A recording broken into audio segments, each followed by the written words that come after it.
প্রেগনেন্সির সময় আমরা এই টেস্টগুলোর নাম শুনে থাকি, ডাবল মার্কার বা ট্রিপল মার্কার বা কোয়াড্রাপল মার্কার টেস্ট। এটা এক রকমের ব্লাড টেস্ট।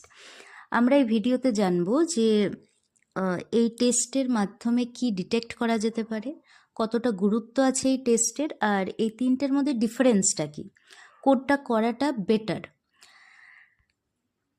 একটা কম্পারেটিভ আলোচনা যদি আমরা করি, ডাবল মার্কার টেস্ট এটা করা হয় ফার্স্ট ট্রাইমেস্টারে। ফার্স্ট ট্রাইমেস্টার বলতে যেটা থার্ড মান্থ, সেই থার্ড মান্থে এটাকে করা হয়।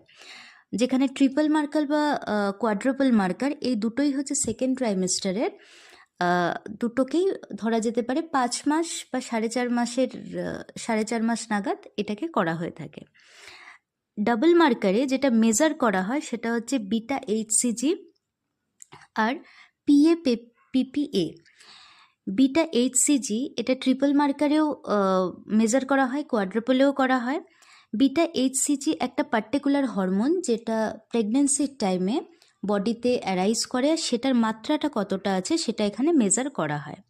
তার সাথে ডাবল মার্কারে যেটা আছে পিপিএ, এটা হচ্ছে এক রকমের প্লাজমা প্রোটিন, যেটা হচ্ছে ফিটাসের গ্রোথের জন্য খুব হেল্পফুল। তো এই দুটো জিনিস যেহেতু মেজার করা হচ্ছে, তাই এটাকে ডাবল মার্কার টেস্ট বলা হয়ে থাকে। ট্রিপল মার্কারে যদি দেখা যায়, ট্রিপল মার্কারে আছে এএফপি। এটা হচ্ছে ইকুইভ্যালেন্ট বলা যেতে পারে কিছুটা প্লাজমা প্রোটিনের সাথে, যেটা ডাবল মার্কারে ছিল। এটা হচ্ছে আলফা ফিটোপ্রোটিন। সেই ফিটাসের গ্রোথের জন্য যে প্রোটিনটা দরকার সেটার একটা মেজারমেন্ট এখানে দেখা হয়। এছাড়া বিটা এইচসিজি যেটা অলরেডি বলা হলো, তাছাড়া এখানে আছে এস্ট্রিয়ল। এস্ট্রিয়ল হচ্ছে ইস্ট্রোজেনের মাত্রাটাকে এখানে মেজার করা হয়।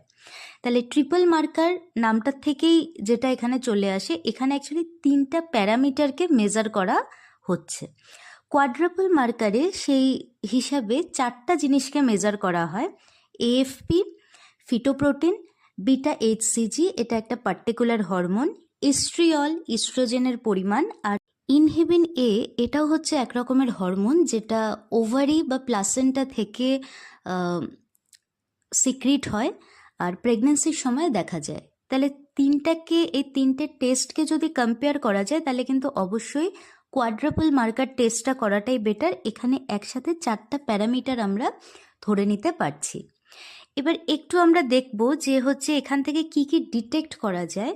আপাতত এইখানে শুধু নামগুলো দেখে নিচ্ছি, পরবর্তীতে আমরা ডিসকাস করব যে এই যে বিভিন্ন ডিজিজ এগুলো অ্যাকচুয়ালি কি মানেটা বোঝাচ্ছে। ডাবল মার্কার টেস্ট থেকে শুধুমাত্র আমরা ট্রাইজোমিটাকে ডিটেক্ট করতে পারবো, কোনো রকম ট্রাইজোমি আছে কিনা বাচ্চার। ট্রিপল মার্কার টেস্ট থেকে ট্রাইজোমি ডিটেক্ট হবে, নিউরাল টিউব ডিফেক্টটা ডিটেক্ট হবে, আর ক্রোমোজোমাল অ্যাবনর্মালিটিস। যেখানে কোয়াড্রাপল মার্কার টেস্টে আমরা কিন্তু আরও অনেক কিছু রেজাল্টে বুঝতে পারবো: trisomy, neural tube defect, chromosomal abnormality, কোনো জেনেটিক কন্ডিশনস আছে কিনা বা কোনো বার্থ ডিফেক্ট আছে কিনা। তাহলে কোয়াড্রাপল মার্কার টেস্ট এটাই কিন্তু সব থেকে বেটার, যেটাতে আমরা মেজারমেন্টও কিছু বেশি করতে পারছি আর কিছু বেশি জিনিস আমাদের ডিটেক্টও করা যাচ্ছে। একটু ডিটেলসে আমরা দেখে নেব যে এই যে আমরা ডিজিজগুলোর কথা বললাম, এগুলো ডিটেক্ট করাটা কেন খুব জরুরি, আদারওয়াইজ কি কি সাফার করতে পারে যে ফিটাসটা গ্রো হচ্ছে সেটা। ট্রাইজোমি হচ্ছে যেখানে আমাদের এক একটা সেলের মধ্যে টোটাল 46টা ক্রোমোজোম থাকে, মানে 23 পেয়ার অফ ক্রোমোজোম থাকে। ট্রাইজোমিতে একটা ট্রিপলেট তৈরি হয়। 3 রকমের ট্রাইজোমি হতে পারে: ট্রাইজোমি 21, ট্রাইজোমি 18, ট্রাইজোমি 13। এগুলো বিভিন্ন কন্ডিশন আমরা ডিসকাস করব যে কোনটাতে কীরকম কি হয়। তো ট্রাইজোমিতে মেইন ব্যাপার হচ্ছে যেটা একটা ট্রিপলেট তৈরি হয় ক্রোমোজোমের, আর টোটাল হচ্ছে সেলের মধ্যে 47টা ক্রোমোজোম থাকে। এটা ডেফিনেটলি একটা অ্যাবনর্মালিটির মধ্যেই চলে আসে। 3টে ট্রাইজোমিকে যদি আমরা দেখি, ট্রাইজোমি 21-এ বাচ্চার মুখ ফ্ল্যাট হয়ে যায় আর ইন্টেলেকচুয়াল ডিসএবিলিটি থাকে, মানে পড়াশোনার ক্ষেত্রে কিন্তু বাচ্চা অনেকটাই পিছিয়ে থাকবে। এছাড়া আরও কি কি দেখা যেতে পারে এখানে লিস্ট করা আছে, একবার আপনারা পড়ে নিতে পারেন। ট্রাইজোমি 18-এর যেটা মেইন ফিচার হয় সেটা হচ্ছে গ্রোথটা আটকে যায়। হাতে পায়ের যে গ্রোথ হবে সেই গ্রোথটা কিন্তু আটকে যাবে। এটাই মেইন একটা ফিচার। এছাড়া আরও কিছু কিছু তার সঙ্গে দেখা যেতে পারে, সেই জিনিসগুলো লেখা আছে। এটাতে অ্যাকচুয়ালি সার্ভাইভাল রেটটাও কমে যায়, মানে জীবদ্দশায় কতদিন থাকবে সেটাও একটা প্রশ্নচিহ্নেই চলে আসে। ট্রাইজোমি 13 এটা হচ্ছে আরও একটু খারাপ বলা যেতে পারে।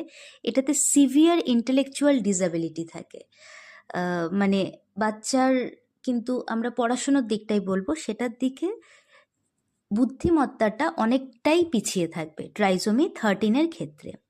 এছাড়া আরও অনেকগুলো কন্ডিশনস আছে, সেটা আপনারা ধীরে ধীরে দেখতে পারেন। এই 3টে হচ্ছে ট্রাইজোমের কন্ডিশন, যেটা আমাদের 3টে টেস্টেই ডিটেক্ট হয়ে যাবে।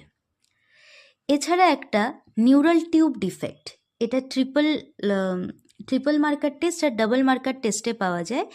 এইটাতে যেটা হয়, আমাদের যেটা মেরুদণ্ড আছে সেখানে একটা নিউরাল টিউব থাকে, সেই নিউরাল টিউবটা ঠিকঠাক গ্রো করে না, সেটার জন্য স্পাইন ড্যামেজ হতে পারে, আবার বাচ্চার যেটা ব্রেন সেটাও ড্যামেজ হতে পারে। তো এইটাকে আমরা বলছি নিউরাল টিউব ডিফেক্ট। এটার একটা প্রিভেনশনের কথা বলা হয়ে থাকে, কিন্তু এই ডিফেক্টটাতে অবশ্যই বাচ্চা কিন্তু যথেষ্ট বেশি সাফার করবে। এছাড়া আর কয়েকটা ডিজিজের কথা বলা হয়েছে। ক্রোমোজোমাল অ্যাবনর্মালিটিস, ট্রাইজোমিগুলো ক্রোমোজোমাল অ্যাবনর্মালিটিসই বটে। এছাড়াও কি হতে পারে, কোনো ক্রোমোজোম এখানে মিসিং হতে পারে। যেমন আমরা ট্রাইজোমিতে কথা বলছি, ট্রিপলেট তৈরি হবে, এখানে কিন্তু দেখা যেতে পারে যে টোটাল 46টার জায়গায় 45টা ক্রোমোজোম আছে। তো কিছু মিসিং হতে পারে, কিছু এক্সট্রা ক্রোমোজোম থাকতে পারে, আবার ডিএনএ কিছু আলাদা স্ট্রাকচারের ডিএনএ চলে আসতে পারে। তো সব ক্ষেত্রেই কিছু না কিছু অ্যাবনর্মালিটিস চলে আসবে। এছাড়া জেনেটিক কন্ডিশনের মধ্যে অ্যাবনর্মাল ডিএনএ এটা যদি থাকে, সেটাকে আমরা জেনেটিক ডিসঅর্ডার বলতে পারি, যেটা বংশ পরম্পরায় হয়তো বহন করে চলেছে। বার্থ ডিফেক্টে ফিজিক্যালি কোনো পার্টের ডিফেক্ট থাকতে পারে, ফাংশনাল কোনো ডিফেক্ট হতে পারে। ফিজিক্যালি হয়তো সব কিছু আছে, কিন্তু ফাংশন করছে না কোনো বডি পার্ট।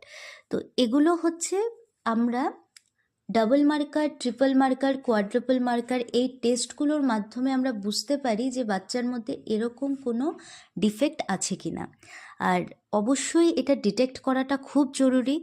তো 3টে টেস্টের মধ্যে কোয়াড্রাপল মার্কার টেস্ট করাটাই বেটার, যেটা 5 মাস নাগাদ করানো হয়, আর সেটার রিপোর্টটাও খুবই গুরুত্বপূর্ণ। এখান থেকে trisomy, neural tube defect, chromosomal disability, genetic condition, birth defect, এই 5টা জিনিসই কিন্তু কোনো রকম সমস্যা আছে কিনা সেটা আমরা প্রথমেই ধরে ফেলতে পারবো।